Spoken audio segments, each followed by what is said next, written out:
President Hassan Sheikh Mahmoud of Somalia is attending the U.S.-Africa Summit. He stopped by VOA studios and talked to us about the significance of the conference for his country, as well as the continent of Africa.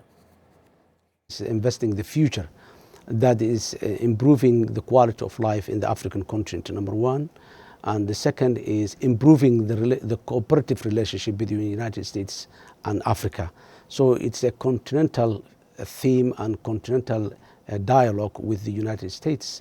It's not issues for a specific country, but issues for the continent as well, and Somalia is part of the continent. What do you think actually is one thing or a few things that have really held the continent back, such that we really need to think critically about how to improve the future with this kind of partnership?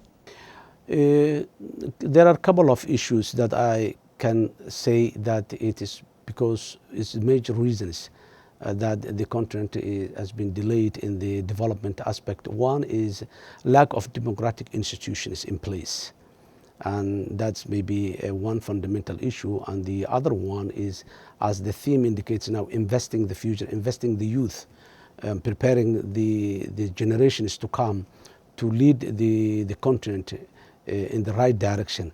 And I think now in 21st century, this is the time that all these issues are become very clear, and Africa is addressing those issues in support with its international partners like the United States.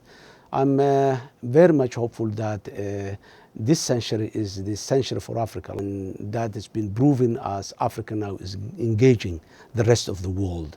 Recently we have the European and African Summit, we have the Arab and the African Summit. Right now we have America and African Summit. Future, by the end of August, we will be having China and Africa, India and Africa. So now Africa is the centerpiece of the world development and the future of the world in terms of security, in terms of food security, and in terms of resources.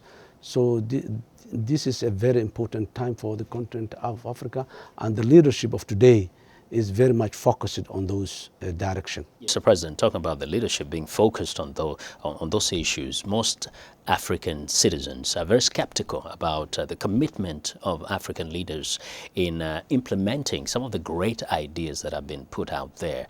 How can the leadership today reassure the Africans that actually they have that commitment, that sense of patriotism of wanting to help the continent take the leap and develop and become like the rest of the world? It is the history of the continent that shows us why in the past that the situation or the condition was what we have described now.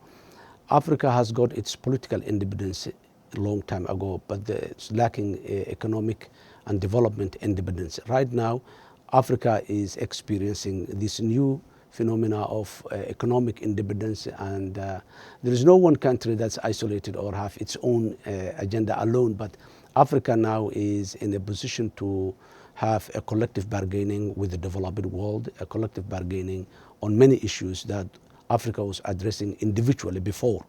Now we're addressing through the African Union, through the African Development Bank, and many other forums that exist today. The leadership in the past lacked that level of independence and autonomy. That today, the current leaders of Africa have an opportunity. They have the potentiality of economic freedom. They have the potentiality of the sharing the modern technology that Africa was lacking before now. Now, still we are lacking behind, but we are in a very, today, if you go to the African capitals, I'd say there is something that was not existing 10 years ago or 5 years ago even. Every year, Africa is moving forward. Now, investing the future, investing the youth.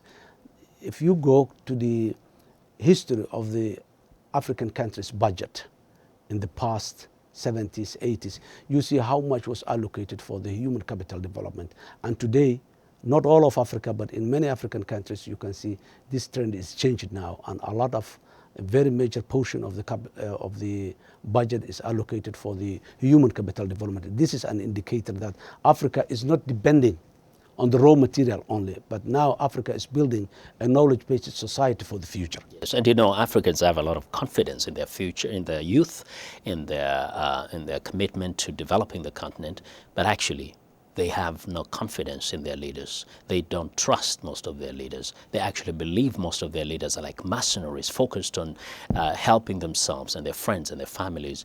How can that change?